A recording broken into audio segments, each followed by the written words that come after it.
പോരാട്ടങ്ങളുടെ ഭൂമിയിൽ സാമൂഹ്യ വിവേചനത്തിന്റെ കാലത്തൊക്കെ അദ്ദേഹം കണ്ടറിഞ്ഞ അനുഭവങ്ങൾ, ജനാധിപത്യത്തിൽ താൻ കൂടി പൊരുതി നേടിയ സാമൂഹ്യനീതിയുടെ കാലത്ത് ഇനിയും സ്ത്രീകളെ തേടിയെത്തരുത് എന്ന നിശ്ചയദാർഢ്യം കൂടി VS എല്ലാ കാലവും മുന്നോട്ട് വെച്ചിരുന്നു.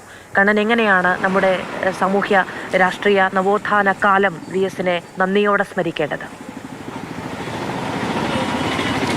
17-ാം വയസ്സിൽ പാർട്ടി അംഗമായി VS എന്ന് പറയുന്ന ആ ചെറുപ്പക്കാരന്, കൗമാരക്കാരൻ എന്ന് വേണമെങ്കിൽ പറയാം. അന്ന് അദ്ദേഹത്തെ കണ്ടെത്തിയത് പി കൃഷ്ണപിള്ളയാണ്. ആ കൃഷ്ണപിള്ളയുടെ കണ്ടെത്തൽ ശരിയായിരുന്നു എന്ന് പിന്നീട് കാലം തെളിയിച്ചു. ആസ്പിൻവാൾ കമ്പനിയിൽ ജോലി ചെയ്യുന്ന സമയത്ത് അദ്ദേഹത്തിൻ്റെ കയ്യിൽ 5 രൂപ നൽകിയിട്ട് നേരെ കുട്ടനാട്ടിലേക്ക് പോകൂ, കുട്ടനാട്ടിൽ അസംഘടിതരായ കർഷക തൊഴിലാളികളുണ്ട്, അവരെ സംഘടിതരാക്കൂ, അവരെ സംഘടിപ്പിച്ച് ശക്തരാക്കൂ എന്ന് പറഞ്ഞുവിട്ട VS അന്ന് മുതൽ ഇങ്ങോട്ട് കേരളത്തിലെ ഓരോ പ്രസ്ഥാനങ്ങളുടെയും ഓരോ സമരങ്ങളുടെയും എല്ലാം തന്നെ മുന്നിൽ VS ഉണ്ടായിരുന്നു.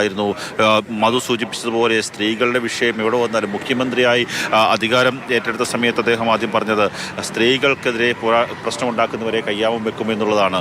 ഇപ്പോൾ സ്ത്രീകളായിട്ടുള്ള ആൾക്കാരുണ്ട്. ഈ സ്ത്രീകളോട് വലിയ ഒരു മമത കാണിച്ചിരുന്ന നേതാവാണ് നഷ്ടമായതല്ലേ?